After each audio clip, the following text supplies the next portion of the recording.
उस डायन का साया।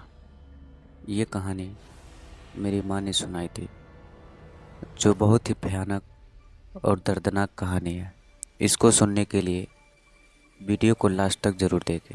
एक छोटे से शहर से संबंध रखती है और ऐसा माना जाता है कि उस गांव में कुछ बुरी शक्तियां भी वास करती हैं। ऐसे ही एक बुरी आत्मा से सामना हुआ मेरे नाना जी का। वह चुड़ैल थी, खुले बालों और सफ़ेद भयानक चेहरे वाली चुड़ैल। ठंड का समय था, शहर में घना कोहरा छाया हुआ था। मेरे नाना एक बड़े अधिकारी थे। रोज़ की तरह उस दिन जब मेरे नाना अपना काम खत्म कर दफ्तर से घर की ओर जाने लगे तो रास्ते में पड़ने वाले बाजार से वे कुछ सामान लेने के लिए रुके। उनके बाकी साथी आगे चले गए और वे पीछे छूट गए। सामान लेते लेते उन्हें टाइम का पता नहीं चला और जब नाना जी ने अपनी घड़ी देखी तो टाइम देखकर उन्हें लगा कि आज घर पर पहुंचने में बहुत देर हो जाएगी। उन्होंने सोचा जंगल के रास्ते अगर जाऊं तो जल्दी पहुंच जाऊंगा, इसलिए उन्होंने जंगल की ओर गाड़ी घुमा ली। काफ़ी अंधेरा हो गया था। नाना जी तेज गति के साथ गाड़ी चला रहे थे, लेकिन उनकी गाड़ी के आगे एक औरत आ गई। उन्हें झटके से ब्रेक मारनी पड़ी। जो औरत गाड़ी के सामने आई थी वह तेज तेज रो रही थी। नाना जी को लगा कि वह जरूरी किसी मजदूर की पत्नी होगी जो रास्ते भटक गई हैं। रास्ता सुनसान था, इसलिए नाना जी ने सोचा कि उसे महिला की मदद की जाए। उन्होंने उस औरत से पूछा कि वह यहाँ अकेले क्या कर रही है। उसने कोई जवाब नहीं दिया और ज़ोर ज़ोर से रोने लगी। ऐसा लग रहा था मानो सारा जंगल उसकी आवाज़ से गूंज रहा हो। नाना जी ने पूछा कि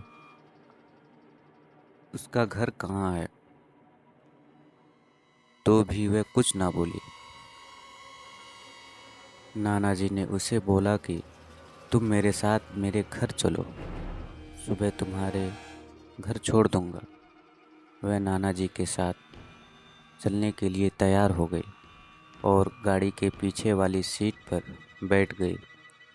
रीति रिवाज के कारण उसने अपने शरीर और सिर पर घूंघट डाल रखा था, जिसकी वजह से उसका चेहरा छिपा हुआ था। गाड़ी पर सब नाना जी का इंतज़ार कर रहे थे। जैसे ही गाड़ी की आवाज़ आई, सब भागकर इकट्ठा हो गए। जब उस महिला के बारे में घर में पूछा गया तो नाना जी ने सारी कहानी बताई। नाना जी ने कहा आज खाना यही बना देगी, लेकिन मेरी माँ को उस महिला पर शक हो गया। उन्हें लगा कि यह कोई चोर है जो घर का सामान चुरा कर भाग जाएगी। माँ ने उसे रसोई में जाकर खाना बनाने को कहा। वह बिना कोई जवाब दिए वहाँ से चली गई। रसोई में से अजीब से आवाज़ें आ रही थी। रसोई में सारा सामान रखवा कर मेरी माँ ने उसे कहा कि सब भूखे हैं, इसलिए जल्दी खाना बना दे। उसे रसोई में भेज तो दिया, लेकिन माँ का मन अभी भी शांत नहीं हुआ। 10 मिनट बाद माँ रसोई में पहुंची तो देखा अभी वह थैले में से मछलियाँ निकाल रही थी। यह देखकर माँ को गुस्सा आ गया। उन्होंने उसे बोला कि अब तक तुमने खाना बनाना शुरू नहीं किया, कब बनेगा और कब हम लोग खाएंगे। उस महिला का चेहरा अभी भी ढका हुआ था, इसीलिए किसी ने उसका चेहरा नहीं देखा था। माँ उसका चेहरा देखने की कोशिश करती, लेकिन उन्हें उसकी झलक भी दिखाई नहीं दी। माँ ने कहा कोई ज़रूरत हो तो बुला लेना, लेकिन फिर भी वह कुछ नहीं बोली।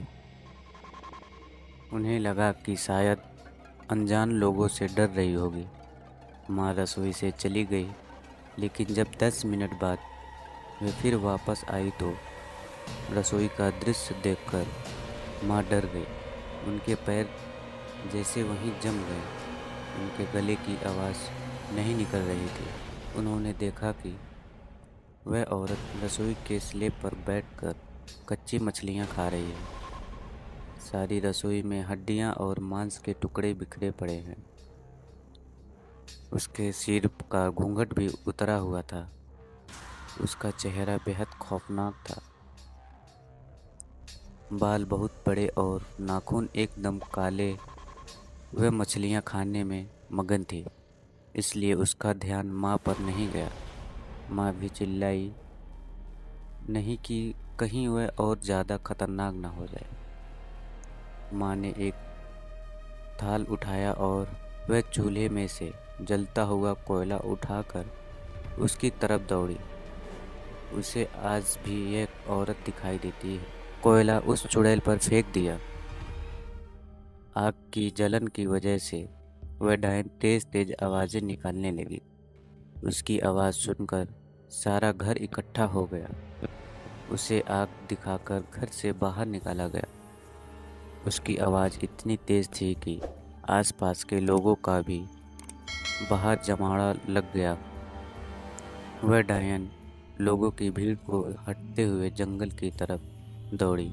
सारे लोग डर के मारे कांप रहे थे और मेरी माँ की हिम्मत की दाद भी दे रहे थे।